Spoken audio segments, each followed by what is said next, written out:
इंसान जब ज़रूरत से ज़्यादा अपने आप को आंकने लगता है, अपने बारे में ज़्यादा बोलने लगता है, वो बोल कभी कभी तो ठीक भी बैठते हैं, लेकिन कभी कभी जो अपने आप को आंकता है, अपने बारे में कुछ ज़्यादा ही प्रचारित करता है, वो कभी कभी बहुत ही दुखदाई होता है। ऐसा ही कुछ कहानी सुधीर पंडित के साथ में बनी थी। सुधीर पंडित वैसे में तो बहुत सिंपल सीधे साधे इंसान थे, लेकिन जब गांव छोड़ करके शहर आते हैं और शहर की हवा पानी उनको लगती है, तब अपने आप में वो बदलाव चाहते थे। अपने बारे में कुछ हद से ज़्यादा लोगों को बताते थे कि मैं एक ऐसा ज्ञानी हूँ, मैं सब कुछ जानता हूँ, मैं प्रेत को देखता हूँ, मैं प्रेतनी से बातें कर सकता हूँ, ना जाने कैसी कैसी बातें। किस लिए? लोगों में एक धाक जमाने के लिए कि मैं एक तांत्रिक हूँ, मैं एक बहुत बड़ा ज्ञानी हूँ। लेकिन सुधीर पंडित को उस टाइम पता नहीं था कि ये इनका बड़पोलापन उनको कहाँ लेके जाएगा। तो नमस्कार दोस्तों, मैं हूँ राज और आप देख रहे हैं हाईवे 33। दोस्तों, ये कहानी है सुधीर पंडित की, आज की नहीं, 1980 की। इस कहानी को बीते हुए लगभग 45 साल के आसपास हो चुका है। आज सुधीर पंडित जो थे वो उस टाइम में नौजवान थे, अब वो 70 प्लस के हैं। तो चलिए, बहुत ही मज़ेदार कहानी है सुधीर पंडित की, और हम इस कहानी को सुधीर पंडित के ही पॉइंट ऑफ व्यू से आगे बढ़ाने की कोशिश करेंगे। दोस्तों, मेरा नाम है सुधीर पंडित। मैं बिहार का रहने वाला। अब मेरे कुछ रिश्तेदार जो थे वो बनारस में रहते थे, तो आना जाना लगा रहता था।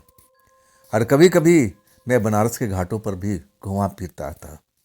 वहाँ मैं जब देखता था, शाम को टाइम टहलता था, अलग ही कुछ आनंद होता था। अब मैं कभी ऐसे साधु संत को देखता था जो अपने आप में बिल्कुल शांत हो, घाट के किनारे बैठे हुए और अपना तपस्या जैसे कर रहे हों।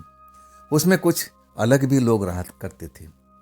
मैं वहाँ के बारे में बहुत कुछ जानना चाहता था। मेरे पास में उस टाइम वक्त था, तो मैं ये सब जानकारी इकट्ठा शुरू किया। आखिरकार मैं एक ऐसे लोग के पास पहुँच गया ताकि मैं कुछ उनसे विद्या सीख सकूं। एक ऐसे महात्मा, एक ऐसे ज्ञानी के पास में। लेकिन वो बताने लगे कि देखो, ये तुम्हारे लिए है नहीं, इसके लिए बहुत ही कठिन परिश्रम लगता है, इसमें बहुत सारा काम करना होता है, और तुम नौजवान हो, तुम इस चीज़ को कर नहीं पाओगे। तब मैं कहने लगा कि महात्मा जी, मैं सब कुछ करूँगा, आप मुझे बताते जाओ। अभी तो हमारे पास में 2-3 महीने का टाइम है, इसके बाद मैं किसी और काम में फंस जाऊँगा, मुझे मौका नहीं मिलेगा। मैं जानता था कि मुझे कितना टाइम है मेरे पास में। महात्मा जी तो मान नहीं रहे थे, लेकिन मैं ही उनके पीछे पड़ा हुआ था, उनकी सेवा भाव करता था, सेवा टहल करता था। अब तब वो थोड़ा प्रभावित हो गए थे मेरे से। कुछ बातें मुझे बताते थे कि देखो, ये तंत्र विद्या है, इसका दुरुपयोग तो कभी होना भी नहीं चाहिए, लेकिन इसको सिद्ध करना पड़ता है। मैं कहने लगा कि महात्मा, मेरे पास में ऐसी कोई जगह नहीं है, मैं कर सकता हूँ, ना मेरे पास में इतना टाइम है। कुछ आप शॉर्टकट में दे सकते हो तो वो मुझे दे दो। मैं तो ये सब सिद्धि करने से तो मैं वंचित रह जाऊँगा, मैं ऐसी जगह पर तो जा नहीं पाऊँगा। मैं महात्मा थोड़ी हूँ, मैं तो पारिवारिक लड़का हूँ। अभी मेरे पास वक्त है तो रिश्तेदारों के पास में आया हूँ, कब बुलावा आ जाएगा मुझे घर जाना पड़ेगा। वो महात्मा मुझसे बहुत ही प्रभावित थे। अब मैं उनसे पूछता था तो वो सवाल का सीधा सीधा जवाब देते थे। मैं प्रेत आत्माओं के बारे में पूछता था और शक्तियों के बारे में पूछता था तो थोड़ा रुकते जरूर थे, मेरी तरफ देखते थे, अब फिर वो धीरे धीरे बोलना शुरू करते थे। लेकिन उनकी बातों में एक जादू था। जब वो बोलते थे ना, तो जैसे मैं उस संसार में पहुंच जाता था। ऐसा लगता था कि मेरे आसपास में वही सब आत्माएं हैं, मुझे देख रही हैं। मैं कई बार सिहर जाता था, तब वो मेरे सर पर हाथ फेरते थे, तो मैं अपने जीवन में उसी जगह पर मैं अपने आप को पाता था। नहीं तो ऐसा लगता था कि मैं उस संसार में पहुंच गया हूँ। ऐसे ऐसे जगह में पहुंच जाता था, मैं तो सोच करके डर जाता था। मैं उनसे बाद में पूछता था कि महात्मा जी, आप मुझे कहाँ लेके गए थे? तब मुस्कुराते कहने लगे कि मैं कहीं नहीं ले गया था, तुम यहीं पर थे। हाँ, मैं तुम्हें कुछ ज्ञान देने की कोशिश कर रहा था। तुम कहते हो ना कि मुझे प्रेतात्मा के बारे में जानना है, मुझे और शक्तियों के बारे में जानना है, मैं तुम्हें बताने की कोशिश कर रहा। तब मैं समझ जाता था कि बहुत पहुँचे हुए महात्मा हैं। उन्होंने मुझे कुछ ज्ञान भी दिया था, कुछ शॉर्टकट में कुछ अब तंत्र मंत्र भी दिया था। और वो कहने लगे कि देखो, इस तंत्र मंत्र को कभी भी दुरुपयोग मत करना, ऐसी चीज़ों में इसको कभी मत लगाना जहाँ पर किसी को बुरा हो सकता। मैं उस चीज़ को तो उस टाइम बिल्कुल हल्के में लिया था। मेरा काम हो गया था और वहाँ पर बनारस में अब मुझे रहना भी नहीं था। मैं तो अपने गांव बिहार चला गया था, लेकिन मैं ज़्यादा दिन वहाँ पर भी रह नहीं पाया। मुझे अब महाराष्ट्र निकलना था काम की तलाश में। उस टाइम हमारे घर में भूखमरी की हालत थी। पैसे पैसे के हमारा परिवार मोहताज हो चुका था।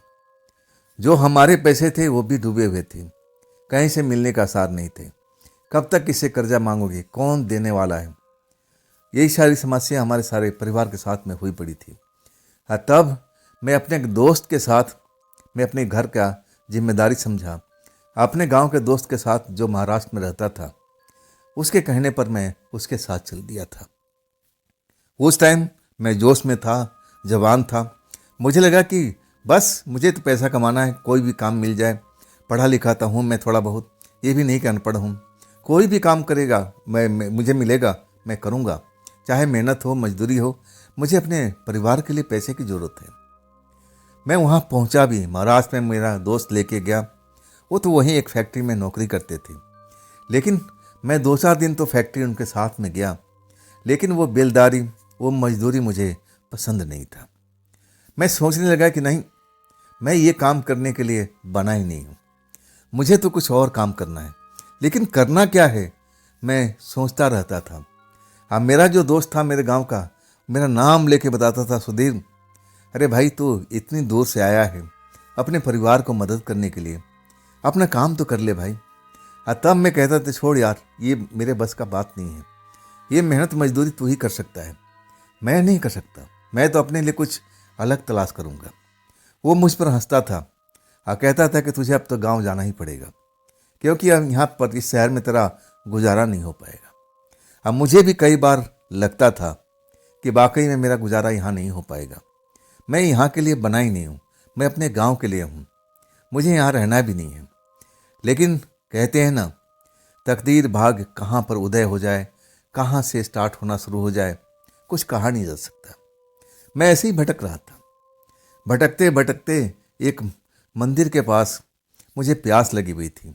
पंडित जी बैठे हुए थे और मैं उनसे पानी मांग लेता हूँ, और बातचीत में पानी पीते हुए मेरे बारे में पूछने लगते हैं, कहाँ से आए नौजवान, क्या करते हो।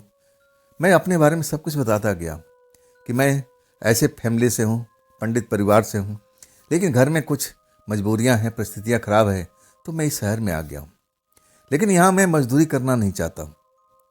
पंडित जी कहने लगे, तुम्हें मजदूरी करना भी नहीं है, मैं तुम्हें एक काम बताता हूँ, अगर वो काम करोगे तो तुम उससे ज़्यादा पैसा कमाओगे और इज्जत और पंडितों वाला प्रतिष्ठा भी रहेगी।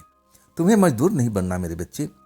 वो मुझे बहुत प्यार से समझाने लगे, ज्ञान की बातें बताने लगे। मैं उनकी जैसे भावना में बह गया था। मुझे लगा कि सही तो कह रहे हैं पंडित जी, मैं भाई पंडित हूँ, मैं पूजा पाठ करने वाला हूँ, कोई ज्ञान की बातें करना हुआ उसमें मैं कर सकता हूँ, तंत्र मंत्र का काम कर सकता हूँ, लेकिन ये मजदूरी हमारे बस का नहीं है। पंडित जी कहने लगे कि कल तुम आना, मैं तुम्हें एक जगह पर लेके जाऊँगा। एक बड़ा सा कोठी है और वहाँ पर एक मंदिर है।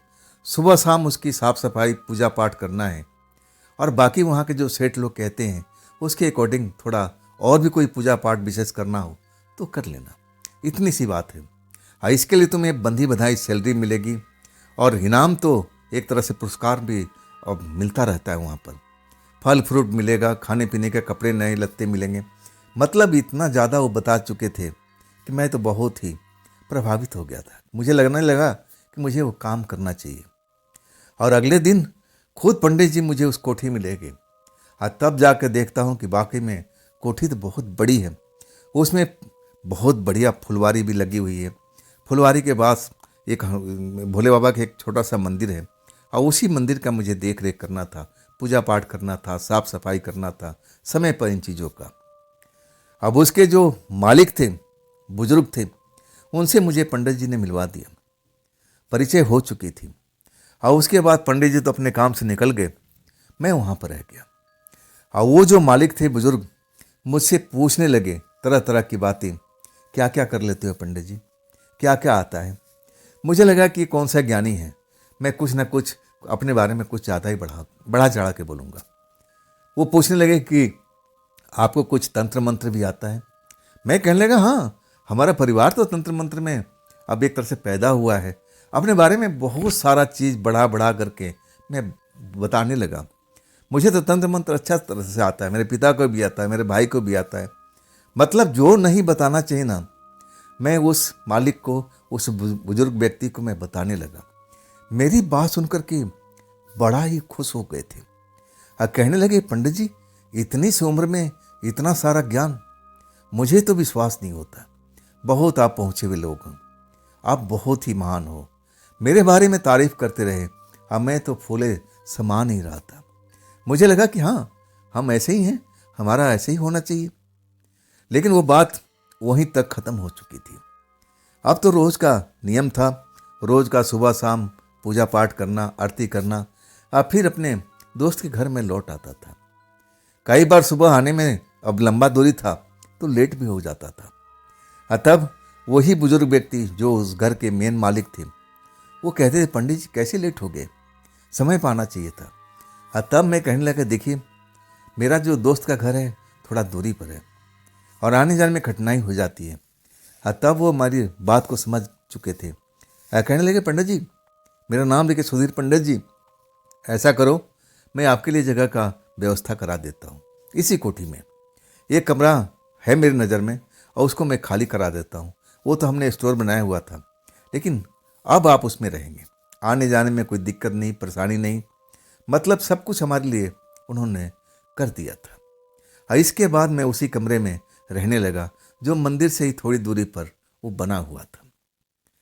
मेरा मन कभी कभी सोचता कि ये कोठी में मंदिर क्यों बनाया गया है, क्या मतलब है, क्या यहाँ के लोग इतने पूजा पाठ करते हैं कि अपने आंगन में, अपने फुलवारी में भी मंदिर बना लिए हैं। मैं इस बारे में बहुत सोचता। मुझे लगा कि यहाँ के लोग पूजा पाठ बहुत ज़्यादा करते हैं, भगवान का ध्यान भी बहुत ज़्यादा करते हैं। चलो अच्छी बात है। और इस तरह मेरा काम तो रोज़ चल ही रहा था। सुबह का पूजा पाठ, मंदिर साफ सफाई, शाम की आरती।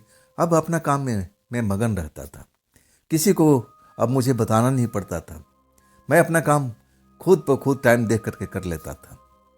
और इस जगह पर, इस कोठी में मुझे लगभग 15 दिन हो चुका था। खाने पीने का मौज थी, सबसे बड़ी बात थी। तरह तरह के व्यंजन मुझे खाने को मिलते थे, स्वादिष्ट मिलते थे। मतलब कोई दिक्कत परेशानी नहीं थी। दक्षिणा भी, जब कोई छोटा मोटा पूजा होता तो मुझे दक्षिणा भी मिलता था। मतलब हमारा जेब भी भरा रहता था और पेट भी भरा रहता था। कपड़े के तो कोई तंगी थी ही नहीं। मैं भी बहुत मस्त था। अब मैं सोचने लगा कि ऐसी ही ज़िंदगी मेरी चलती रहेगी। लेकिन टाइम अब आ चुका था। एक शाम को जब मैं आरती करके अपने कमरे में जा कर के बैठा हुआ था और सोच रहा था कि कुछ दिन के लिए अपने गांव चला जाए। ये तो चलता रहेगा, यहाँ तो पूजा पाठ अगर मैं नहीं था तो क्या होता नहीं था, घर के ही मालिक करते होंगे। तो चलो कुछ दिन की छुट्टी लेकर के, बहुत दिन हो गया, थोड़ा गांव के चक्कर भी लगा लिया जाए। यही सब सोच रहा था बैठे बैठे। मन थोड़ा उदास था। तभी वो बुजुर्ग व्यक्ति जो घर के मालिक थे, कोठी के मालिक थे, वो मेरे पास में आ जाते। आ करके अब एक कुर्सी होता है, उस पर भी साफ सफाई मैं कर देता हूँ और वो खड़े रहते। मैं बोलता हूँ कि आप बैठिए तो सही, मैं जानता हूँ कुछ विषय पर बात करेंगे। और उनका विषय बड़ा मज़ेदार होता था। मैं बार बार कहता हूँ कि आप बैठ तो जाइए। और तब कहते हैं पंडित जी क्या बताऊँ, समस्या एक खड़ी हो गई है। मैं कहने लगा कि कैसी समस्या है, कुछ तो बताइए, हो सकता है कि हम बातचीत करके समस्या का समाधान कर सकें। तब कहने लगे पंडित जी आप कर सकते हो, आप में वो खूबी है। आपने मुझे शुरू शुरू में बताया था ना कि आप तांत्रिक परिवार से हो, तंत्र मंत्र जानते हो। मैं अब उनकी तरफ देख रहा था कि बात क्या है भाई, इतना बड़ा तांत्रिक तो हूं नहीं मैं तो ऐसे ही बोल दिया था अपनी धाक जमाने के लिए। लेकिन उन बुजुर्ग को अभी तक वो बातें जो मैंने बोला था उनके दिमाग में बैठी हुई थी, उस बात को भूले नहीं थे। मैं सोचने लगा कि क्या पूछना चाहते हैं भाई, क्या करना चाहते हैं। तब वो कहने लगे, पंडित जी मैं आपको एक बात बताता हूँ। मैंने आपको बताया नहीं, काफ़ी दिनों से इस बात को छिपा के रखा। सोच रहा था कि चलो जब तक सही चल रहा है चलने दो, और जब देखा जाएगा जब आगे आएगा तो। लेकिन अब हद हो चुका है पंडित जी, अब बर्दाश्त से बाहर है। मैंने कहा कि आप खड़े खड़े बात करेंगे, इस कुर्सी पे तो बैठ जाइए। तब जाके कुर्सी पे बैठते हैं। मैं उनका चेहरा देखता रहता हूँ और वो मेरी तरफ ना देख करके बाहर की तरफ देख रहे थे। मैं देख रहा था, उनके चेहरे पर परेशानी के भाव दिखाई दे रहे थे। चेहरा कुछ अलग सा दिख रहा था, मतलब वो चमकता हुआ चेहरा जैसे हमेशा खुश रहते थे, मुस्कुराते रहते थे, ऐसा उनका भाव नहीं था। मैं पूछने लगा कि बात क्या है महाशय, कुछ आप मुझे बताएंगे, तभी तो मैं कुछ सोच पाऊंगा कि मुझे करना क्या है, इस समस्या का निदान कैसे होगा। मैं ऐसे ही उनसे बातचीत करने लगा था। वो कुछ देर तक शांत रहे, बाहर की तरफ देखते रहे और फिर मेरी तरफ मुड़ते हैं। कहते हैं, पंडित जी आप सही बताना, आप तंत्र मंत्र के जानकार हो ना। अब मैं झूठ नहीं बोल सकता था, झूठ बोलने का मतलब बेइज्जती कराना था। इस जगह से मुझे बाहर निकाल दिया जाता। मैं अब ऐसे ही दुविधा में फंस चुका था अपना बड़बोलापन के कारण। मैं कैसे बोलूं भाई, मैं इतना बड़ा तांत्रिक नहीं हूं। अपने बारे में बहुत सारा मैं डींगे हाँक चुका था, अब पीछे मैं लौट नहीं सकता था। मैं कहने लगा, जी मैं भी हूं, मेरा परिवार भी है, सबसे बड़ा तांत्रिक तो मेरे पिताजी हैं। तब मेरी तरफ देखते हुए कहने लगे, पंडित जी मैं आपको शुरू से बताऊं या बीच से बताऊं। मैं उनकी तरफ देख रहा था, चेहरा पढ़ने की कोशिश कर रहा था। आखिर क्या बात है भाई, इतना संजीदा होकर के मुझसे ये बात अपना कह रहे हैं, जरूर कुछ दाल में काला है। अब मैं कहने लगा, नहीं आप शुरू से बताइए, जब तक शुरू से नहीं बताएंगे मैं समझ नहीं पाऊंगा। तब कहने लगे कि पंडित जी कुछ साल पहले इस घर में ये जो कोठी है ना, मैंने खरीदा था। हम कहीं और रहते थे और हमारा घर जो था ना सुख शांति से भरा हुआ था, सब कुछ आराम से चल रहा था, किसी चीज़ की किसी त्रुटि नहीं थी, ना कोई परेशानी थी। मतलब जो भी हम काम कर रहे थे, हमारे बच्चे कर रहे थे, सब कुछ उसमें कमाई भी हो रही थी, इज्जत में मिल रहा था। लेकिन जब से हमने इस कोठी को लिया, हमारे एक रिश्तेदार ने ये कोठी बनवाया था और ये कोठी जो है कई साल तक खाली रही थी। ये बेचना चाहते थे, लेकिन जितना कीमत मांगते थे मेरे रिश्तेदार कोई देता नहीं था और मैं इस चक्कर में फंस गया था।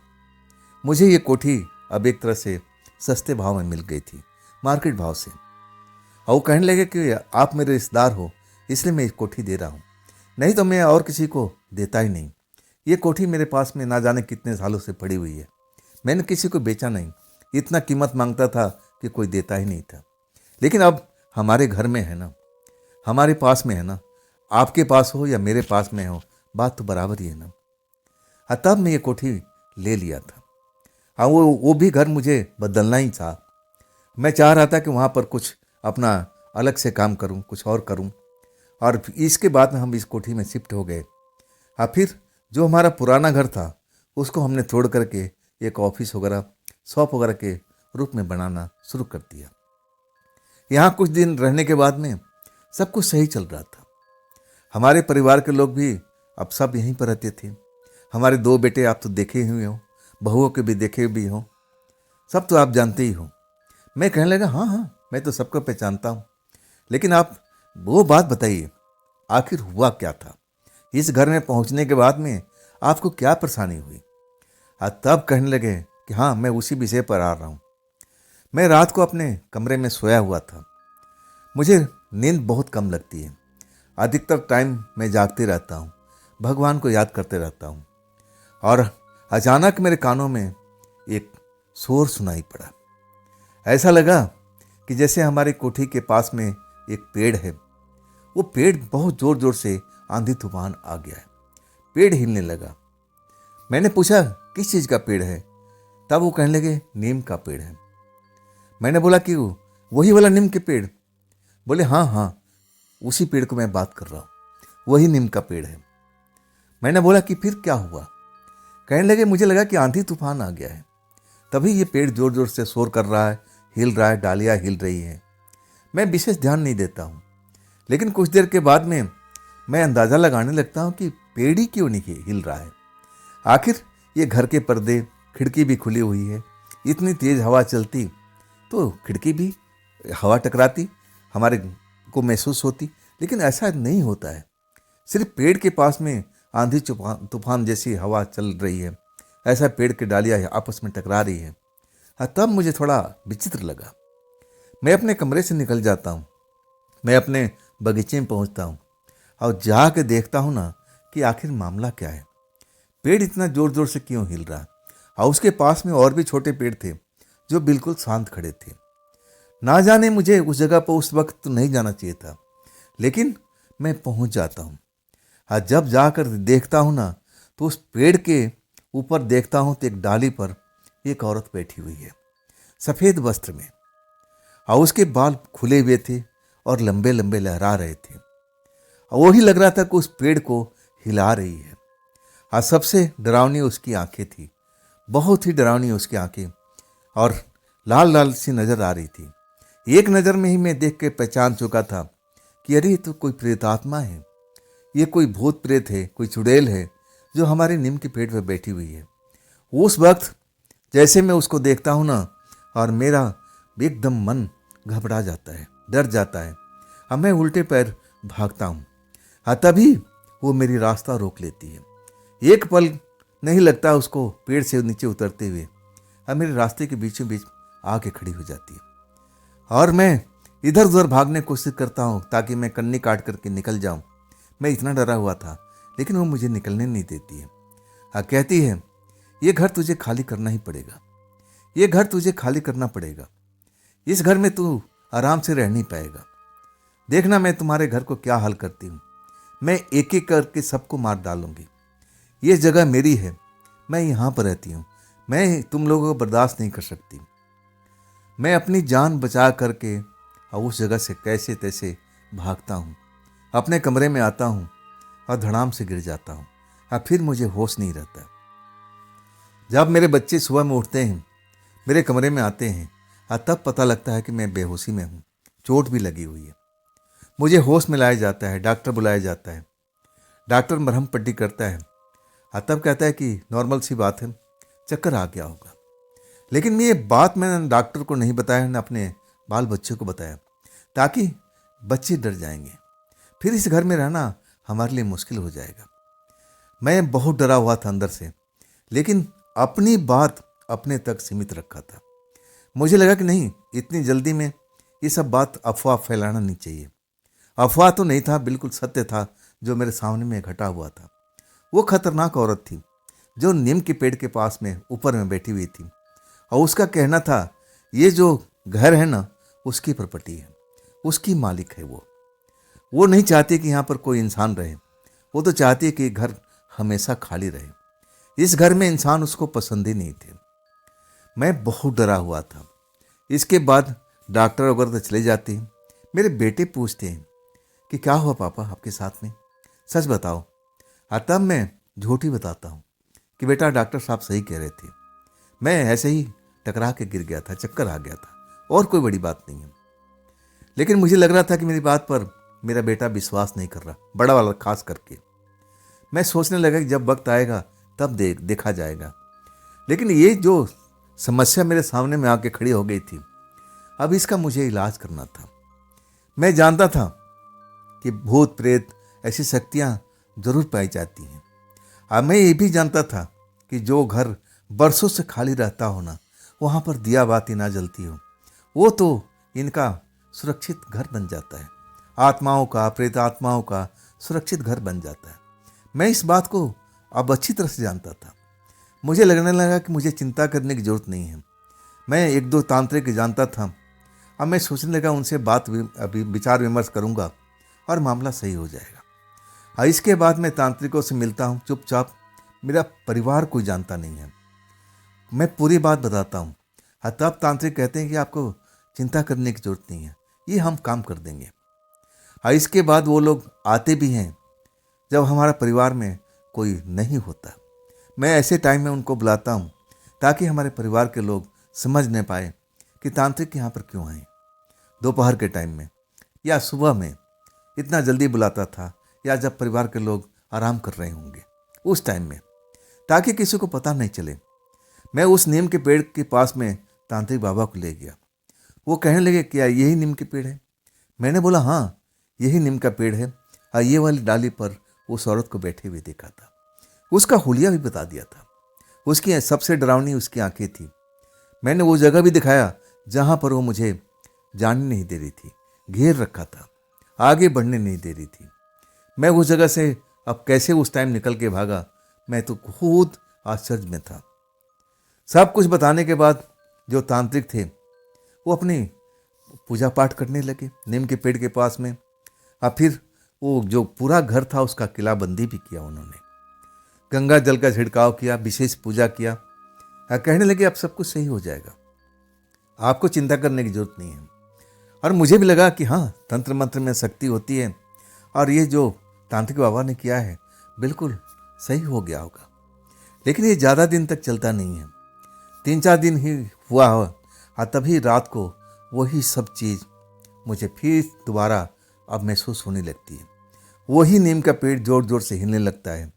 और इस बार मैं बाहर नहीं निकलता हूँ, खिड़की पर खड़ा हो जाता हूँ ताकि समझ सकूँ कि क्या यही घटना फिर से दोहराई जा रही है। और जब मैं वहाँ से नीम के पेड़ को देखता हूँ, मुझे वो औरत दिखाई नहीं देती है, लेकिन नीम के पेड़ जोर जोर से हिलता हुआ जरूर दिखाई देता है। अगले पल जो मेरे साथ में होता है ना, वो सबसे बड़ा डराने वाला होता है। मैं जिस खिड़की के पास में खड़ा था, वो खिड़की के नीचे से एक लंबा सा हाथ कब निकल करके मेरा गला को दबोच लेता है, मुझे एहसास तक नहीं होता है। जब मेरी सांसें भींचने लगती है ना, तब मैं चिल्लाने की कोशिश करता हूँ, लेकिन गले से आवाज़ निकल नहीं पाती। मैं बेहोश होकर के अब फिर बेहोशी की दुनिया में चला जाता हूँ। मुझे पता भी नहीं था कि मैं कहाँ गिरा हूँ। जब होश आता है ना, तो अभी भी रात बाकी थी। मैं घड़ी देखता हूँ तो रात का 2 बज रहा था। मैं देख रहा हूँ खिड़की के पास में, मैं खिड़की के पास ही था, कमरे में लाइट जल रही थी और बाहर में देख रहा हूँ तो पूरा अंधेरा ही अंधेरा है। नीम के पेड़ अंधेरे में दिख रहा था, लेकिन अब हिल नहीं रहा था, बिल्कुल शांत था। मुझे लगा कि ये हुआ क्या अचानक? क्या वो नीम वाली प्रेत आत्मा फिर हमारे घर में आ चुकी है? तांत्रिक बाबा पूजा पाठ कर दिए, इसके बाद भी ये दोबारा आ चुकी है। ये तो बहुत शक्तिशाली है। और अगले पल में सोचता हूँ कि ना, कुछ और प्रबंध कराना पड़ेगा, इससे बात नहीं बनेगी। जैसे ही मैं मुड़ता हूँ कि चलो अब आराम किया जाए, और मैं कुछ आगे के लिए सोचना चाहता था, तभी मेरे ही कमरे के अंदर में वही प्रेतात्मा खड़ी दिखाई देती है। वैसी डरावनी आंखें, खुले हुए बाल और शरीर से एक बदबू सी आ रही थी। मुझे घूरती है और जैसे अपना हाथ बढ़ा करके मेरा गला मरोड़ना चाहती है। मैं उसके आगे हाथ जोड़ देता हूँ, डर जाता हूँ कि देखिए मुझे माफ़ कर दीजिए, हमारे पास में यही अब घर है, हम इतना जल्दी इस घर को खाली नहीं कर पाएंगे, मुझे वक्त चाहिए, आप मुझे वक्त दीजिए। मैं रोने लगता हूँ, उससे भीख मांगने लगता हूँ कि आप मुझे वक्त दे दीजिए, हम इस घर को ज़रूर खाली कर देंगे, लेकिन अभी हम कहाँ जाएंगे? हमारा भरा पूरा परिवार है और हम पुराने घर को तोड़ दिए हैं, तो हम जाएंगे कहाँ पर? लेकिन वो जो लेडी थी, घोस्ट लेडी, मेरे पास में आ चुकी थी और एकदम डरावनी आवाज़ में जैसे बोल रही है, तेरे पास में ज़्यादा वक्त नहीं है, मैं तुझे ज़्यादा से ज़्यादा महीना दिन दे सकती हूँ, 1 महीना, 1 महीने के अंदर ये घर खाली करना पड़ेगा। सुन, चाहे तू कितना बड़ा तंत्र मंत्र का जानकार का लेके आ, मेरा कुछ नहीं बिगाड़ पाएगा। मैं उल्टा तेरा नुकसान करना शुरू कर दूंगी। अगर आज के बाद में कोई तांत्रिक, कोई पूजा पाठ करने वाला को इस घर में लेके आया, तो समझ ले सबसे पहले तेरे बड़े बेटे को मारूंगी, फिर छोटे को मारूंगी, आज फिर शुरुआत हो जाएगी। मैं बहुत डर चुका था। मैं उससे बार बार प्रार्थना कर रहा था कि नहीं नहीं, मैं ऐसा नहीं करूंगा, मैं ऐसा नहीं करूँगा। आप मुझे माफ़ कर दीजिए। आप मैं कह रहा हूँ ना कि आप मुझे आप टाइम दीजिए और मैं ये काम ज़रूर करूँगा। और वो मुझे बार बार कह रही थी भारी आवाज़ में कि तुझे 1 महीने का टाइम है, इससे ज़्यादा मैंने दे नहीं पाऊँगी। और खबरदार, आज के घर बाद इस घर में कोई तंत्र मंत्र करने वाला, कोई पूजा पाठ करने वाला व्यक्ति नहीं आएगा। उसके बाद उसी खिड़की से आर पार हो जाती है। मैं उसको जाता हुआ देखता हूँ और उसी नीम के पास, पेड़ के पास पहुँचती है और फिर गायब हो जाती है। मैं रात भर सो नहीं पाता हूँ। अगर मेरी जगह पर मेरा बेटा होता, छोटा बेटा होता, तो लोग तो उसी टाइम घर छोड़ करके भाग जाते। लेकिन मैं इतनी बड़ी प्रॉपर्टी मैं कैसे छोड़ के जा सकता था? मेरी मेहनत की कमाई थी, इसके लिए मैंने ना जाने कितना परिश्रम किया था, कैसे छोड़ के जा सकता था? अब मेरे पास 1 महीना था पूरा का पूरा। 1 महीने के अंदर मुझे ये काम करवा लेना था। मैं जानता था ये काम आसान नहीं है, इसके लिए मुझे बड़े बड़े तांत्रिक से मिलना पड़ेगा, हाँ तभी बात बन पाएगी। हाँ, मैं बड़े बड़े तांत्रिक से मिलता हूँ। कई तांत्रिक तो मुझे मना कर देते हैं कि नहीं नहीं, इस काम को मैं हाथ न लगा सकता। आप किसी और तांत्रिक को देखिए, मेरे पास वक्त नहीं है। मैं उनका चेहरा देखता था। जब मैं उनको बोलता था तो उनके चेहरे पर अब कुछ चिंता की लकीरें नजर आती थी। मतलब जो भी है हमारे घर के अंदर में नीम की पेड़ वाली वो प्रेतात्मा बहुत शक्तिशाली है, हर किसी के काबू में नहीं आने वाली थी। मुझे तो बस 1 महीने का वक्त मिला था। हाँ, 1 महीने के अंदर में सब कुछ मुझे करना था। या तो उस प्रेतात्मा को इस घर से भगा देना था, या फिर 1 महीने का टाइम हमारे पास में था, हम ये घर खाली करके दूसरी जगह जाना था। मैं नहीं चाहता था कि ये घर को मैं छोड़ूं। मैं चाहता था कि घर छोड़े तो सिर्फ प्रेतात्मा। अब इसके बाद इस घर में को किसी तंत्र मंत्र वाले को लेकर नहीं आ सकता था। जो भी पूजा पद्धति होती थी सब बाहर ही होता था। मुझे तो कुछ ऐसी चीज़ें मिल जाती थी जैसे भभूत, गंगा जल, कुछ फूल, कुछ और चीज़ें। वो तंत्र मंत्र वाला कहते थे कि इन फूलों को आप ले जाओ, उस नीम के पेड़ के पास में रख देना, गंगा जल पूरे घर के आसपास छिड़काव कर देना, अब सब कुछ सही हो जाएगा। लेकिन होता था कुछ दिनों के लिए, तब फिर वो शक्ति मुझे दिखाई देती थी। अब मुझे फिर दबोचने की कोशिश करती थी, मुझे सजा देने की कोशिश करती थी। हाँ, मैं कहता था कि नहीं, मैं किसी तंत्र मंत्र वाले को लेकर नहीं आया। अगर लेकर आया होता तो आप मुझे देखती नहीं। मैं झूठ मूठ उससे बोलता कि नहीं, मैं ऐसा कोई गलत काम नहीं कर रहा हूँ। हाँ, तब कहती कि अब तेरे पास में वक्त बहुत कम रह गया, बहुत कम रह गया है।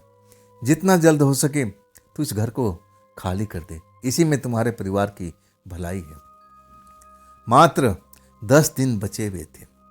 हाँ, 10 दिन के अंदर में मेरी पागलों वाली हालत हुई थी। मैं तो खाना पीना छोड़ दिया था। कोई भी तंत्र मंत्र उस प्रेतात्मा पर काम नहीं कर रहा था। मैं तांत्रिक तो घर में ला ही नहीं सकता था, ना पूजा पाठ करने वाले को। ऐसा मेरा हालत हो गया था कि मैं अपने परिवार वालों को बता भी नहीं पा रहा था। मेरा बड़ा बेटा, मेरा छोटा बेटा, मेरे बहुएं सब मुझसे पूछ रही थी कि आखिर आपको हुआ क्या है, आप इतने परेशान क्यों रहते हो? तो मैं क्या बताऊं। मैं तो बस ऐसा उपाय में लगा हुआ था कि किसी तरह से प्रेतात्मा हमारे घर को छोड़ के चली जाए। मैं दिन में निकलता था, भटकता रहता था। मैं महात्माओं के पास जाता था, सबसे मिलता था, सब आश्वासन देते थे कि हो जाएगा, हो जाएगा। मुझे भभूत मिलती थी, गंगा जल मिलता था, फूल मिलता था, कुछ माला मिलता था, ये ऐसे कर लो, ऐसे कर लो, वो भी कर लेता था। लेकिन कुछ होता ही नहीं था। प्रेतात्मा जहाँ थी अभी तक वहीं पर थी। मात्र 10 दिन के अंदर में मुझे अब क्या करना होगा, यही बात मुझे समझ में नहीं आ रही थी। मैं परेशान होकर के हर तरफ घूम रहा था ताकि कहीं से मुझे मदद मिल सके। ये बात परिवार में किसी को बताता नहीं था। अगर मैं बता देता तो परिवार अब उस घर को छोड़कर भाग लेता, सब मेरा परिवार बिखर जाता, कौन कहाँ जाता मैं बोल नहीं सकता था। आखिरकार एक स्टैंड पर, बस स्टैंड पर मैं बैठता हूँ। दोपहर के टाइम में थका हुआ था, आराम करने के लिए। उसी वक्त में एक बाबा जी आकर के वहीं बैठ जाते हैं। उनके पास पानी था, बोतल का पानी निकाल करके पीने लगते हैं। अब मुझे भी प्यास लगी थी। मैं तो चाह रहा था कि बाबा जी से पानी मांग लूं। अरे कैसे मालूम हो गया उनको, कहने लगे पानी चाहिए बच्चा। हाँ, तब मैं कहने लगा हाँ पहले आप पी लीजिए, इसके बाद थोड़ा सा बचे तो मुझे दीजिएगा। लेकिन वो मुझे ही पानी देते हैं, कहते हैं पानी पियो। मैं देख रहा हूँ तुम्हारे चेहरे पर बहुत सारी घबराहट दिख रही है। अब ऐसी रेखाएं मुझे दिख रही है जैसे तुम्हारे घर में कुछ आत्माएं पास कर रही है। वो देखते ही देखते मुझे सब कुछ बताने लगे थे। जब मैं अब उनको देखता हूँ, अब मुझे तो ऐसे ही बाबा का जरूरत थी। ये तो बाबा मुझे बस स्टैंड पर मिल गए थे, वो भी दोपहरी में। मैं उनका पैर पकड़ लेता हूँ कि बाबा जी मेरे साथ में ऐसा ऐसा हो रहा है, अब तो हमारे पास में ज़्यादा वक्त भी नहीं है, अब तो हमारा घर छोड़ना ही पड़ेगा, नहीं तो हमारे परिवार वाले सब संकट में आ जाएंगे। उसने तो खुला बता रखा कि मैं तुम्हारे पहले बड़े बेटे को मारूंगी, फिर छोटे के, और इसके बाद एक एक करके सारे परिवार का नंबर आएगा। मैं डरा हुआ था, सब कुछ बाबा जी को बताता हूँ। तब बाबा जी कहते हैं डरो मत, उसका काम है डराना, वो तुम्हें डराएगी और तुम डर भी गए हो। मैं तुम्हारे चेहरे पर डर का भाव देख रहा हूँ, लेकिन डरो मत, जितना डरोगे ना उतनी उसकी शक्ति बढ़ती जाएगी। तुम्हें आज से डरना नहीं है। मैं तुम्हें कुछ उपाय बता रहा हूँ, इसमें कोई तंत्र मंत्र काम नहीं करेगा। ये जो प्रेत आत्मा है ना, इसमें कोई तंत्र मंत्र हम बाहर से करेंगे ना तो कोई काम नहीं करेगा। हमें उस जगह पर जाना पड़ेगा। जब तक उस जगह पर हम विधिवत पूजा अनुष्ठान नहीं करेंगे तब तक तुम्हारी समस्या हल नहीं होगी। इसमें कई दिन भी लग सकते हैं। जितनी शक्तिशाली है इतनी आसानी से तुम्हारा घर छोड़ के नहीं जाएगी, लेकिन तुम्हारे पास वक्त नहीं है। मैं तो कह रहा हूं कि बस एक काम कर लो। मैं बाबा का आगे हाथ जोड़ के खड़ा था, कहने लगा कि जी बाबा बताइए तो सही। तब कहते हैं घर में एक मंदिर बनवा लो, जितना जल्दी हो सके, बेशक छोटा सा ही बनाओ, भोले बाबा का बनवा लो, देखना तुम्हारे ऊपर कृपा जरूर आएगी। इसके बाद वो प्रेतात्मा रहेगी तुम्हारे घर में, लेकिन तुम्हारे परिवार वालों को किसी को परेशान नहीं करेगी। ये भोले बाबा की कृपा है। अब मैं कुछ ऐसा भी करके दूंगा, देखना सब कुछ सही हो जाएगा। मुझे क्या चाहिए, अंधे की दो आंखें मुझे मिल चुकी थी। तब मैं कहने लगा बाबा अगर मैं मंदिर बनाऊंगा तब वो प्रेतात्मा मुझे क्या छोड़ देगी, वो तो और गुस्से में हो जाएगी। बाबा कहने लगे हाँ उसका काम ही तो गुस्सा होना है, वो तो गुस्सा जरूर होगी, लेकिन तुम्हें डरना नहीं है। तुम्हें ऐसा दिखावा करना है कि तुम मुझसे डरते नहीं हो, अपनी पूरी साहस दिखानी है, और साहस में ये काम आएगा तुम्हारा। मुझे एक रुद्राक्ष के माला देते हैं, कहते हैं ये गले में डाल कर रखना, और देख लेना वो बहुत चिल्लाएगी तुम पर, बहुत तुम पर क्रोधित होगी, बोलेगी तुम्हारे जो भी परिवार को हम खत्म कर देंगे, नष्ट कर देंगे, लेकिन वो कुछ कर नहीं पाएगी। हाँ, उससे डरने की जरूरत नहीं है। देख लेना एक दिन उस घर को छोड़ करके वो खुद ही चली जाएगी। बाबा जी सब कुछ बता देते हैं तो मैं तो बड़ा खुश हो जाता हूँ। ऐसा तो मैंने कभी सोचा भी नहीं था कि अगर मैं भगवान का मंदिर अपने घर में बना दूं, अपने फुलवारी में बना दूं, तो इस समस्या का निदान भी हो सकता है। ऐसा मेरे दिमाग में तो कभी आया भी नहीं, लेकिन डर लग रहा था कि अगर मैं ये काम को शुरुआत करता हूँ और फिर वो प्रेतात्मा मेरे पास में आ जाती है, तब मैं इसका क्या करूँगा, मैं तब इससे कैसे निपटूंगा। डर लग रहा था, लेकिन बाबा जी कहना था कि देखो अगर तुम जितना डरोगे ना वो प्रेतात्मा तुम्हें और डराएगी, अपनी शक्ति और बढ़ा लेगी, तुम्हें डरा डरा करके। तुम्हें डरना नहीं है, इस मंदिर का निर्माण तुम जल्दी से करा लो, देख लेना प्रेतात्मा उसी घर में रहेगी, लेकिन तुम लोगों को कोई परेशान कर नहीं पाएगी, ना तुम्हें छू पाएगी। देख लेना एक घर से तुम एक दिन खुद ही निकल के चली जाएगी। अगले दिन ये बात मैं अपने अब दोनों बेटों को बुला के बोलता हूँ। पहली बार मेरी बात सुन करके मेरे बेटा मेरी तरफ देख रहे थे। अब बड़ा बड़ा तो कुछ ज़्यादा ही पढ़ा लिखा था, कहने लगा पापा किस ज़माने की बात कर रहे हो, अरे कोई प्रेतात्मा नहीं होती, हम किसी से नहीं डरते, बोल देना उसको जो करना है कर ले, हम डरने वाले लोग में से नहीं हैं। लेकिन छोटा बेटा था ना, वो समझदार था, वो मेरे पर गया हुआ था, वो थोड़ा पूजा पाठ भी करता था, लेकिन बड़ा मेरे से अलग ही था। वो उसका हिसाब किताब ही अलग था, वो तो डरता किसी से भी नहीं था। आज छोटा वाला कहने लगा कि पापा इतनी बड़ी बात इस घर में इतने दिनों से चल रही है, आपने मुझे तक नहीं बताया। मैं कहने लगा कि बेटा कैसे बताता, ये समस्या ही ऐसी थी, मैं इतना डरा हुआ था। लेकिन बड़े बेटे पर इस बात का कोई असर नहीं होता है। छोटा बेटा मेरा साथ देता है और कहता है कि पापा आप जितना जल्द हो सके ये काम को करवाइए, मैं आपके साथ में हूँ, भैया रहें या ना रहें। लेकिन बड़ा बेटा भी साथ में आ जाता है इस काम में। हाँ, कहने लगता है कि ठीक है, जब आप लोग अब इस बात को मानते हो तो मैं भी अब आपका साथ देता हूँ। मुझे बड़ी खुशी होती है। इसके बाद ये मंदिर का निर्माण मुझे बिल्कुल 100 टाइम में कराना था। और वही मैं ठेकेदार को बुलाता हूँ और मैं कहता हूँ भाई बेशक मुझे छोटा मंदिर चाहिए, लेकिन मुझे चाहिए कि मैं 2 दिन के अंदर में तैयार कर लूँ। और ठेकेदार मान जाता है।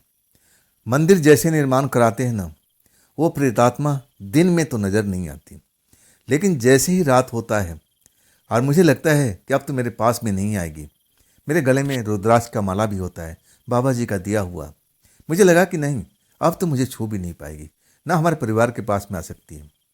जैसे ही रात होता है मैं अपने कमरे में आराम करना चाहता हूँ, नींद नहीं आती है, इसी विषय में सोचता रहता हूँ। मुझे जरा भी नहीं लगा था कि प्रेतात्मा मेरे पास में इस वक्त में आ करके खड़ी हुई है, मुझे घूर रही है। अचानक मेरी नज़र उस पर पड़ती है तो वाकई एक पल के मैं डर जाता हूँ। लेकिन बाबा जी ने कहा था कि अगर तुम डरोगे ना, तुम्हारे साथ समस्या खड़ी रहेगी, प्रेतात्मा तुम्हें और डराएगी, तुम्हारी शक्ति और छीन लेगी, ये घर छोड़ के नहीं जाएगी, चाहे तुम जितना कोशिश कर लेना। तब मैं अपने आप को मजबूत बनाने की कोशिश करता हूँ, डर को दूर फेंकता हूँ और उससे आंखों में आंखें डाल के कहता हूँ अब हमारा परिवार यहाँ से नहीं जाने वाला, हम इसी जगह पर रहेंगे, आपको जो करना है कर लीजिए। प्रेतात्मा बहुत गुस्से में थी, लेकिन कुछ बोली नहीं, अपने पैर जोर जोर से पटकती रही, अपना गुस्सा दिखा रही थी और फिर उसी खिड़की से वापस निकल गई थी। और उसके जाने के बाद मुझे बड़ा राहत महसूस हुआ था। मुझे लगा कि अब ये प्रेतात्मा हार चुकी है, अब तो इसको निकलना ही पड़ेगा। अब ये घर पर उसका अधिकार नहीं है, हमारा अधिकार है। मैं बहुत खुश था और उस रात मुझे अच्छी नींद भी आई थी। अगले 2 दिन के अंदर में हमारा मंदिर तैयार हो गया था। पंडित जी को बुला करके और सब स्थापना मैंने करवा दिया था। मंदिर पूजा पाठ के लिए रेडी हो चुका था। अब मेरे सर से एक बोझ उतर गया था। मैं तो ये समझ गया था कि अब प्रेतात्मा हमारे घर में कुछ भी नहीं कर पाएगी। जो भी कुछ मुझे धमकी देती थी, बताती थी, अब उसमें वो शक्ति नहीं रहेगी। अब भगवान खुद पधार चुके हैं, अब भगवान के आगे प्रेतात्मा कोई चलेगा। लेकिन मेरी बहुत बड़ी भूल थी। मैं इन चीज़ों पर यकीन तो करता था, भगवान पर यकीन करता था, सब चीज़ों पर करता था, लेकिन आखिरकार जो शुरुआत हो चुकी थी मेरी छोटी बहू के साथ में। मेरी छोटी बहू देखने में कहीं से भी कमज़ोर नहीं दिखती थी, हंस-फूस थी, हर एक काम को अपना दायरे में रख के करती थी और ना बीमार रहती थी, हमेशा स्वस्थ, मुस्कुराती हुई, हंसती हुई। अचानक उसकी तबीयत बिगड़ने लगती है। डॉक्टर के पास जाते हैं, इलाज कराते हैं, डॉक्टर बीमारी पकड़ नहीं पाता है। अब इसके बाद में उसकी सेहत गिरने लगती है, वो अभी सही भी नहीं हुई है और तब तक बड़ी बहू के साथ में ऐसा होने लगता है। सेम बीमारी, एक जैसे ही, जैसे हमारे घर में कुछ किसी ने श्राप दे रखा हो। ऐसे ही हमारे दोनों बहुएं बीमार पड़ जाती हैं। हम लोग बहुत परेशान हो जाते हैं। अब एक तरह से जो भी होता है हॉस्पिटल चक्कर काटते रहते हैं। मैं ये भी करता हूँ कि ज्ञानी बाबा को बुलाता हूँ कि कहीं उस आत्मा का असर हो, लेकिन वो ज्ञानी बाबा कहते हैं कि नहीं, इसमें आत्मा कोई असर नहीं है, हमें ऐसा कोई संकेत नहीं मिल रहा है, ये बीमारी है, इसका आप लोग इलाज कराओ। लेकिन बीमारी सही हो तब ना। इलाज तो सब हम करा रहे थे मिल कर के। जो भी कहता था हाँ यह डॉक्टर अच्छा है, इसके पास जाना चाहिए, हम वहाँ जाते थे। सारी टेस्ट होता था, टेस्ट में नॉर्मल, लेकिन बीमारी थी, कमज़ोर कमज़ोर होती जा रही थी, चेहरा पीला पड़ता जा रहा था। रात में भयानक भयानक जैसे सपने उनको दिखाई देने लगता था, डरी हो रहती थी, कई तरह की समस्या थी, भूख नहीं लगती थी, एक हो तो बताया जाए ना। मैं बड़ा परेशान रहने लगा। इसके बाद वही साधु बाबा मुझे एक बार मिल जाते हैं दूसरी जगह पर। मैं उनसे बोलता हूँ कि बाबा जी हम तो फंस चुके हैं आपकी बातों में आकर के। आपने तो कहा था कि ऐसा नहीं होगा, तुम उसे डरना मत। मैं बिल्कुल नहीं डरा था। मंदिर भी बन गया, भगवान का स्थापना भी हो गया, पूजा पाठ भी चल रहा है। तब वो कहने लगे, जरूर तुमसे कोई गलती हुई है, ऐसा हो ही नहीं सकता है, तुमने कोई बहुत बड़ी गलती की है। मैं अभी मेरे पास वक्त नहीं है, मैं तुम्हारे पास में जरूर आऊँगा, तुम अपना पता ठिकाना बता दो। मैं उनसे कहने लगा कि बाबा जी आप मेरे घर पर चलिए, देखिए ज़रा। लेकिन कहने लगे नहीं, मुझे बहुत आवश्यक काम से निकलना है, मैं ज़रूर लौटूंगा, लेकिन तुम्हारे परिवार का कुछ होगा नहीं। वो चाहे कितने भी तुम्हें डराने धमकाने काम करना पड़े वो करेगी, लेकिन उसको घर छोड़ के जाना पड़ेगा। अब वो मेरी एक भी नहीं सुने, वो निकल गए थे। फिर मैं उदास हो गया था कि अब मैं क्या करूं। मेरे मन में कुछ अब ऐसा ही चल रहा था। मैं सोच रहा था कि अब मैं कहाँ जाऊं, किस बाबा से मिलूं, क्या करूं। मैं उस पेड़ के पास में आता था दिन के टाइम में और उससे कहता था कि देखो मैं तुमसे हार मान चुका हूँ, मेरे अपने बहुओं को सही कर दो। मैं कह रहा हूँ कि अगर मेरी बहू सही हो जाएंगी तो मैं ये घर छोड़ के चला जाऊँगा, मैं तुमसे वादा करता हूँ। लेकिन वो पेड़ दिन के टाइम में वैसे एक वैसे रहता था, हवा चलती थी तो हिलता भी था। अब मुझे तो लगता था कि उस पेड़ पर वो ज़रूर बैठी हुई है, मेरी बात को सुन रही है, लेकिन जवाब नहीं दे रही है। रात होने पर भी मैं वहाँ पर जाता था उस पेड़ के पास में, उसे क्षमा मांगता था कि हमसे गलती हो गई, हमें ये घर छोड़ के जाना पड़ेगा, मैं किसी के बहकाव में आ गया था, आप मेरे बहू को सही कर दो।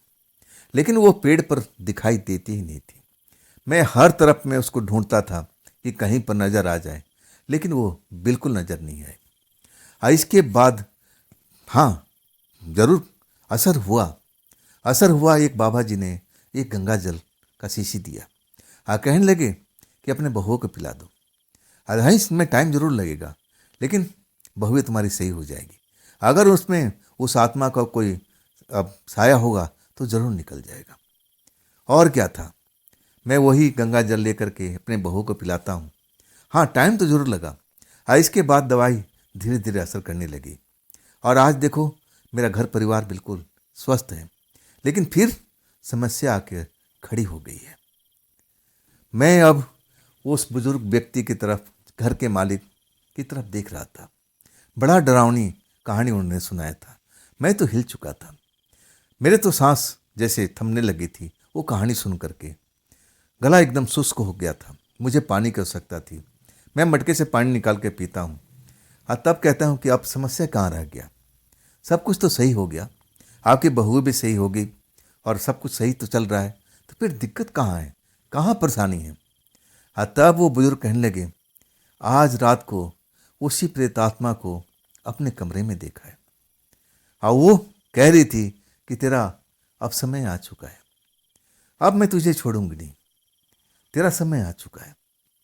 मुझे अपनी जान का डर नहीं है पंडित जी, वो बोल रहे थे, मुझे अपनी जान का डर नहीं है, मुझे अपना परिवार वालों की चिंता है। मैं चाहता हूँ कि अगर आप तांत्रिक हैं तो इसका क्या मतलब है, या ये कैसे हमारे घर से निकलेगी। काफ़ी दिनों के बाद ये नज़र आई है, वो भी रात में।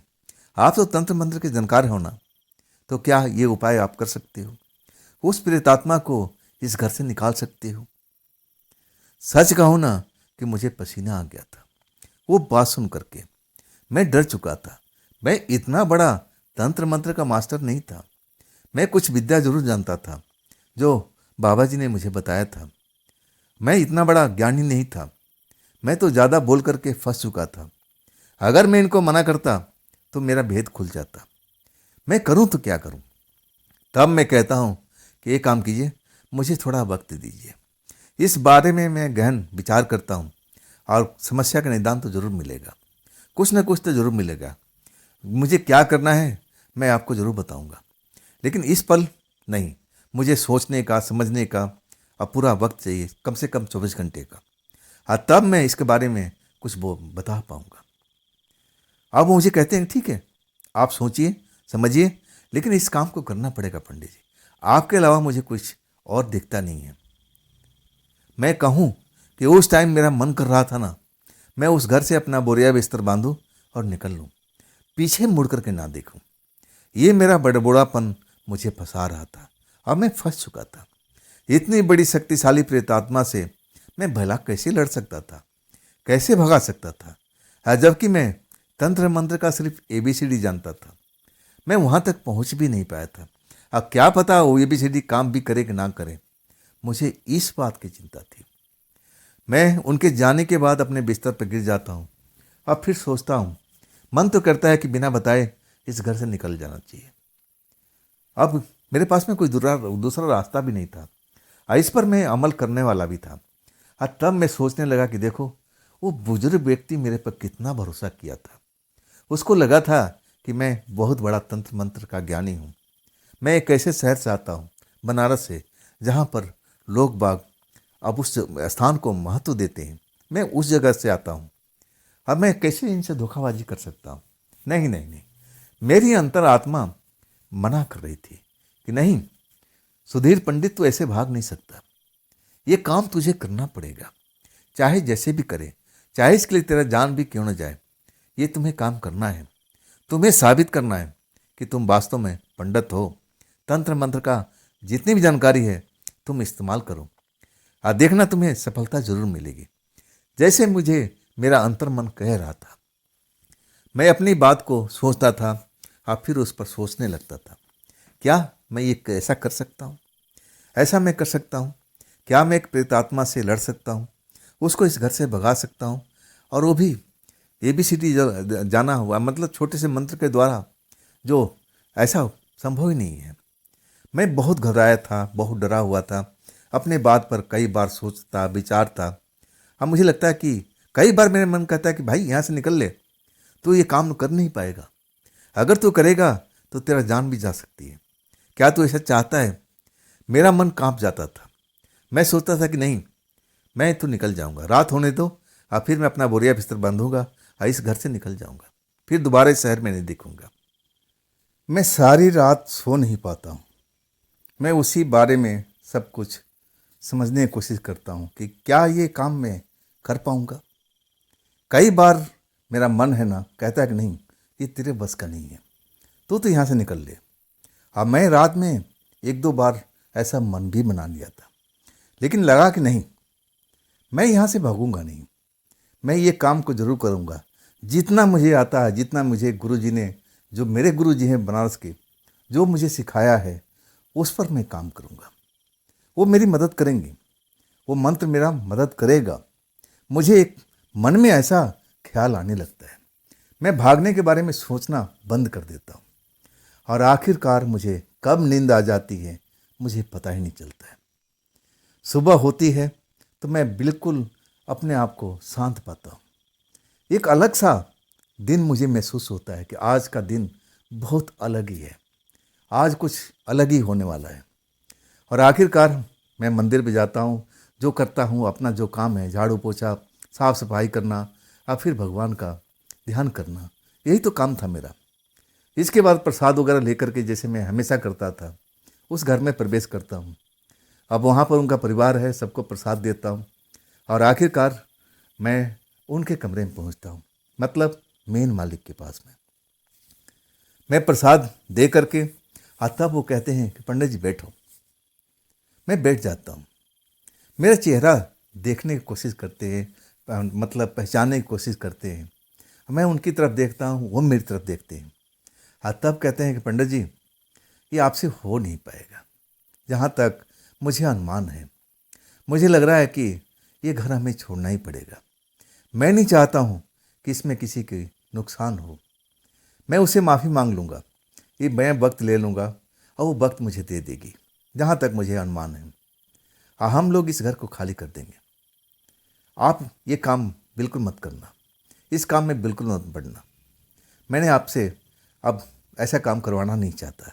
उनके चेहरे पर एक अजीब सी भाव थी, एक अजीब सी दर्द था, जैसे वो बोल तो रहे हैं लेकिन अंदर से उनके हृदय रो रहा हो। जब वो भाव में देखता हूँ, महसूस करता हूँ ना, तो मुझे लगा कि ना, ये काम तो मुझे करना ही पड़ेगा। ये अंदर से कितने दुखी हैं, इनके अंतर आत्मा कराह रही है, ये एकदम टूटे हुए हैं। ऐसे वक्त में इनका साथ देना जरूरी है। तब मैं कहता हूँ कि आप चिंता मत करो, मैं ये काम को जरूर करूँगा। जितना मुझे आता है मैं आपसे झूठ नहीं बोलूँगा। जितना मुझे मंत्र शक्ति आता है, जो जो मैं जानता हूँ उस विधि का प्रयोग मैं जरूर करूँगा। और देख लेना, उस प्रेतात्मा को इस घर से जाना ही पड़ेगा, आप नहीं जाओगे, ये मेरा मानना है। और ये काम आज की रात को हम स्टार्ट करेंगे, वहीं पर जहाँ पर उसका वास है, नीम के पेड़ के पास में। सब पूजा पाठ हम वहीं पर करेंगे, लेकिन मैं अकेले करूँगा, आप वहाँ पर बिल्कुल नहीं रहोगे। मेरी बात सुनकर के मेरी तरफ वो बुजुर्ग देखने लगे। कहने लगे, नहीं पंडित जी, मैं नहीं चाहता हूँ कि आपको वो प्रेतात्मा वो नुकसान पहुँचाए। मेरा मनसा ऐसा बिल्कुल नहीं है, आप छोड़िए, आप रहने दीजिए, हम जैसे भी हो मैं संभाल लूँगा। मुझे लगता है कि अब ये घर हमारे पास में ज़्यादा दिन तक नहीं रहेगा, मैं इस घर को छोड़ दूँगा। मैं कुछ बातचीत भी कर रहा हूँ कुछ नए घर लेने के बारे में, आप छोड़िए, इसको रहने दीजिए। लेकिन मैं उनको समझाता हूँ कि नहीं, आपने मुझे अब बता दिया है, इस काम को मैं अवश्य पूरा करूँगा। ऐसा मैं क्यों कह रहा था मुझे खुद समझ में नहीं आता था। कई बार मुझे लगता था कि अंदर से कोई मेरे अंदर में बैठा हुआ है और वही मुझसे ये बातें कहलवा रहा है। इतनी भारी भारी गंभीर बातें तो मैं बोला नहीं करता था, लेकिन ऐसा महसूस होता है ये बातें तो मेरी है, सब तो मेरे हैं, लेकिन मेरे अंदर में कोई ऐसा बैठा हुआ है जो ये काम कराना चाहता है। आखिरकार वो जिद करना छोड़ देते हैं और तब मैं कहता हूँ कि देखिए, कुछ सामान की हमें ज़रूरत है और ये सब सामान आप मुझे इंतज़ाम करा दीजिए। मैं एक पर्ची बना के देता हूँ और तब वो सारा सामान का इंतज़ाम करा देते हैं। और लास्ट टाइम भी जब रात का 11 बजने वाला होता है और जब मैं अनुष्ठान करने के लिए नीम के पेड़ के पास जाने वाला था और तभी मुझसे कहते हैं, पंडित जी रहने दीजिए, छोड़ दीजिए, जो होगा मैं देख लूँगा। मैं आपकी जान खतरे में डालना नहीं चाहता था। तब मैं उनसे कहता हूँ कि नहीं नहीं, हम उस मकाम से आगे निकल आए, अब तो मैं पीछे लौट ही नहीं पाऊँगा, ये काम तो मुझे करना ही है। आप निश्चित रहिए और देखिएगा, आज की रात आपके लिए विशेष बात लेके आएगी। आज के बाद ये प्रेतात्मा आपके घर के अंदर में कभी भी दिखाई नहीं देगी, मेरा ऐसा मानना है, मेरा दिल गवाही दे रहा है। वो मुझे रोकते रह गए, लेकिन मैं रुका नहीं। वो मेरे साथ में आना चाहते थे नीम के पेड़ के पास में, ताकि मेरी मदद कर सके, कोई खतरे में पड़ूं तो मेरी सहायता कर सके। लेकिन मैं उनको मना कर देता हूँ कि नहीं, आपकी यहाँ पे ज़रूरत नहीं है, अगर आप रहोगे तो मेरे लिए भी परेशानी हो जाएगी। मैं आपको बचाऊंगा कि अपने आप को बचाऊंगा, मुझे अपने आप को बचाना आता है, लेकिन आप रहोगे तो मैं संकट में फंस जाऊंगा। अब इसके बाद बड़ी मुश्किल से मैं उनको मना करके रोकता हूँ। अब फिर मैं उस पेड़ के पास ठीक 12 बजे अनुष्ठान शुरू कर देता हूँ, जैसे मेरे गुरुजी ने बताया था, बनारस वाले। अब मैं वैसे अनुष्ठान पूरा करने जाता हूँ, दिया जला देता हूँ। इसके बाद में जो भी कार्रवाई करना है, हर चीज़ मैं मंगा रखा था और एक एक करके विधि विधान करने लगता हूँ। 12:30 बजा। जैसे जैसे टाइम बढ़ता जा रहा था, मेरे दिल की धड़कन बढ़ती जा रही थी। 12:30 से अब थोड़ा आगे टाइम निकलता है, लेकिन अभी तक ऐसा कोई निशान, मुझे कोई संकेत नहीं मिला था कि वो प्रेतात्मा इसी नीम के पेड़ के पास में है या ऊपर बैठी हुई है या आस पास में है। कोई भी हलचल ऐसा मुझे महसूस नहीं हो रहा था। अब मैं अपने काम में जुटा हुआ था, जो अपना मेरा काम था तंत्र मंत्र का, वो मैं विधि विधान से कर रहा था। अब मैं लगा हुआ था। आखिरकार 11:15 बजे के आसपास नीम की एक लकड़ी टूट करके, वो भी छोटी मोटी नहीं, थोड़ी मजबूत लकड़ी जो आसानी से टूट नहीं सकती, वो मेरे पूजा स्थल के आसपास में गिरती है। ऐसे लगता है कि जैसे वो मेरा पूजा विधि को नष्ट करना चाहती हो, लेकिन ऐसा लगता है कि जैसे किसी हाथ ने उसको बढ़ा करके दूर धकेल दिया हो और वो नीम की लकड़ी दूर जाके गिरती है। मैं उस टाइम अपना धैर्य खोने वाला था। मैं देखता हूँ ऊपर में, तो वही नीम के पेड़ के में जैसे उसी शकल सूरत बताए थे वो बुजुर्ग व्यक्ति ने, जो घर के मालिक थे, वैसी नज़र आती है। बड़ी बड़ी दहकती उसकी आंखें। अब मैं जब देखता हूँ ना, तो मैं एक पल के लिए बस उसकी आंखों में जैसे खो जाता हूँ। ऐसा लगता है कि मेरे ऊपर उसने हिप्नोटाइज कर दिया है। लेकिन अगले पल ऐसी कोई शक्ति मेरे पास में थी, जिसे मेरे मन में कह रही थी, उसकी तरफ क्या देख रहा है, अपना काम करना, तू अपना काम कर। हाँ, फिर मैं अपना काम करने लगता हूँ। ऐसे ही आंख बंद करके मैं मंत्र का उच्चारण कर रहा था, जो मुझे मंत्र आता था, जो मुझे गुरुजी ने बताया था, और मैं वही काम कर रहा था। और वही हुआ, वो पेड़ हिलने लगा था जोर जोर से, जैसे आंधी चल रही हो, तूफान चल रहा हो। कुछ अजीब अजीब आवाज़ें भी जो मुझे सुनाई दे रही थी, वो डरावनी आवाज़ थी। आखिरकार मुझे ऐसा महसूस हुआ कि जैसे उस जगह पर एकदम बहुत सारे प्रेतात्माएं आ गई है। बहुत सारी आवाज़ें मुझे साफ साफ सुनाई दे रही थी। मेरा पूजा जो था अब बिल्कुल समाप्ति के कगार पर था। बस कुछ ही समय शेष बाकी था। ये अगर अनुष्ठान मेरा पूरा हो जाता तो सचमुच ये काम को मैं प्राप्त कर लेता। मतलब उस जगह से प्रेतात्मा को हटना ही पड़ता, जैसे मैंने सोचा था, जिस हिसाब से मैं कर रहा था। और उसी वक्त रुकावट तो आ ही गई थी। बहुत सारी जैसे प्रेतात्माएं हमारे पेड़ के पास में जहाँ हम पूजा कर रहे थे, ऐसा मुझे महसूस होने लगा कि सब आकर खड़ी हो गई। अब मैं जब आँख खोलता हूँ 1 सेकंड के लिए, मुझे बहुत सारी प्रेतात्माएं वहाँ पर नज़र भी आती, अलग अलग रूप में। एक पल तो लगता है कि बस यहाँ से छोड़ के भाग जाओ, मैं ये इतना कर नहीं पाऊँगा। हाँ, तभी दूसरे पल मेरे मन में जैसे कोई बोल रहा हो, तू अपना काम कर, बाकी मैं संभाल लूँगा, बाकी मैं संभाल लूँगा। और वही होता है। फिर मैं अपने आंखें बंद करके मंत्र उच्चारण करने लगता हूँ। अब फिर मुझे ध्यान ही नहीं होता है कि मेरे साथ में हुआ तो क्या हुआ इस जगह पर। अचानक एक तेज आवाज़ मुझे सुनाई देती है। अब फिर मुझे लगता है कि मेरे सर पर जैसे चोट लगी हो। अब फिर मैं अपना होश खो देता हूँ। जब मुझे होश आता है ना, तो मैं उसी जगह पर था, उसी पूजा स्थल के पास, उसी नीम के पेड़ के पास में। अब मेरे सर के पीछे जैसे घूंघट सा निकल गया हूँ, और जैसे लगा कोई डंडे से मेरे सर पर वार कर दिया हो। दर्द हो रहा था, दर्द इतना, बेचैनी हो रही थी, जलन सी हो रही थी। आज जो मैं देखता हूँ सामने ना, मेरे सामने जो देखता हूँ, मैं तो एकदम ऐसा लग रहा था कि जैसे वो बनारस वाले गुरुजी वो मेरे सामने में खड़े हों। बिल्कुल वही रंग रूप, और एक पल के लिए मुझे दिखाई देते हैं और फिर अगले पल एकदम हवा में गायब हो जाते हैं। और वही पल था जो मैं उनको देखा था, और उसके बाद मैं उनको देख नहीं पाया था। और मेरे आंखों से आंसू निकलने लगा था।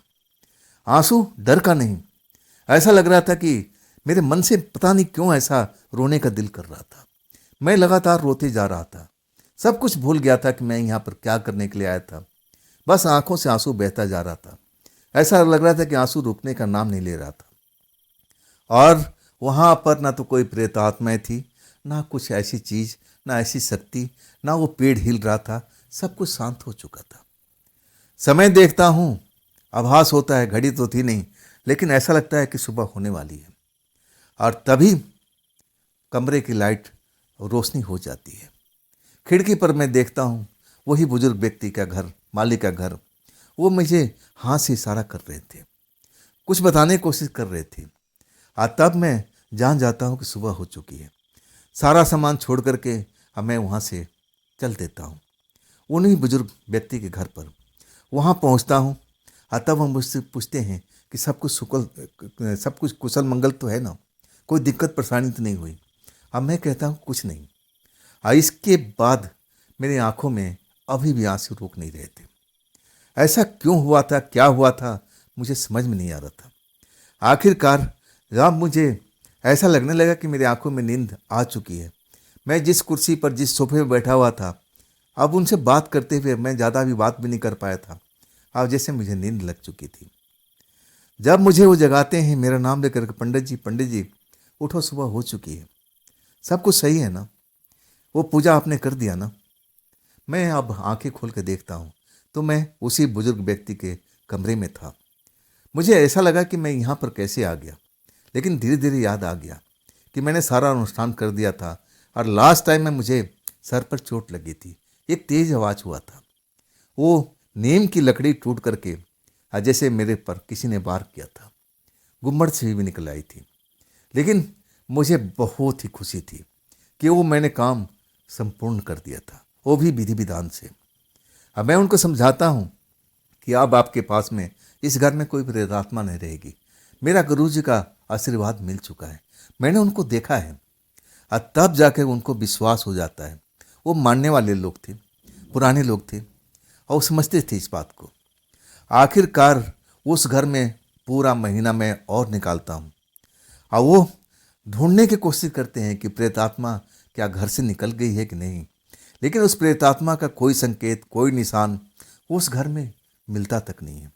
ना तो उनको बहू को कोई नुकसान पहुंचता, ना उनका बेटे को, ना और किसी सदस्य को, किसी को कोई नुकसान नहीं पहुंचता। और तब मैं सोच लिया कि बस मेरा काम पूरा हो चुका है, अब मुझे अपने घर निकलना चाहिए। मैं वहाँ से निकलने के लिए बोलता हूँ तो वो मुझे रुकने को कहते हैं कि पंडित जी आप जाइए ज़रूर, लेकिन आइएगा ज़रूर वापसी। ये मंदिर आप ही का रहेगा, ये मंदिर आपका इंतज़ार करेगा। लेकिन मैं भी सोचता हूँ कि मैं ज़रूर आऊँगा, लेकिन घर जाने के बाद में कुछ परिस्थिति ऐसी बन जाती है कि मैं दोबारा आ नहीं सकता। अब तो घर बार ही सब कुछ, गांव ही मेरा सब कुछ है। मेरी शादी ब्याह हो चुकी है, वो तो कभी की बात है। मेरे औलादे हैं, अब तो मैं 70 प्लस का हो चुका हूँ। लेकिन ये घटना आज भी मेरे दिमाग में जीवित है। जो मैं तंत्र मंत्र का अब पूरा ज्ञान नहीं था, लेकिन मैं उस काम को बखूबी निभा दिया था।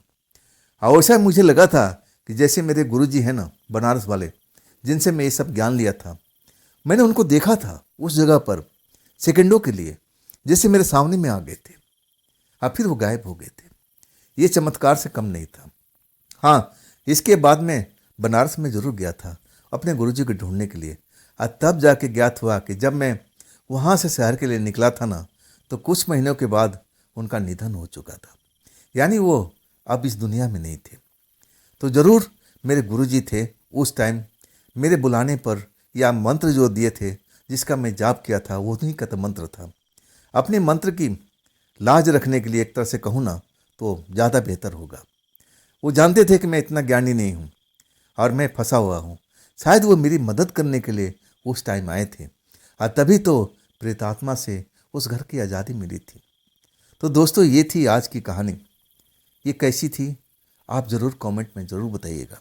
दोस्तों, अब बारी है आज की नाम बताने की, जो पिछले हफ्ते हमें कमेंट किए हुए हैं। पहला नाम है कश्मीर सिंह, देवभूमि हिमाचल। रजनी सिंगल गाजियाबाद। मीनू जी रांची से। दिनेश मिश्रा लखनऊ से। राजवंत जी लुधियाना पंजाब से। निरुपमा नायक भद्रक उड़ीसा। लक्ष्मी मोहरे जी, अरुण कुमार तिवारी जी, ब्रिज मोहन तिवारी जी नागपुर महाराष्ट्र से। सरजू राय, मदन जी प्रयागराज। पूजा भारद्वाज जी गुहाना हरियाणा। ओपी भाई सिवान बिहार से। विक्रम सिंह जी, राम आश्रय मल्लाह जी कल्याण मुंबई से। पूनम सेठी जी, अशोक जी अलीगढ़। बलविंदर सिंह राजस्थान से। विजय सिन्हा जमशेदपुर से। प्रेम सिन्हा जी रांची से। राजकुमार खरबार प्रयागराज। और साकिर हुसैन जी लखनऊ से। अब्दुल राजा और नूर अली जी, सोनू नागराज जी, पूनम सेठी, पूरन चंद बल्होत्रा जी, कृष्ण कुमार, उज्जवल सिंह सिसोदिया काठमांडू नेपाल से। संदीप शर्मा जी लुधियाना पंजाब से। बहेती बिशावन सीतापुर। रजनी सिंघल गाजियाबाद उत्तर प्रदेश से। महेंद्र सिंह लोधी उत्तर प्रदेश से। दादा पीर जनौदी गोवा। विशाल वर्मा जी, कमलेश साहू।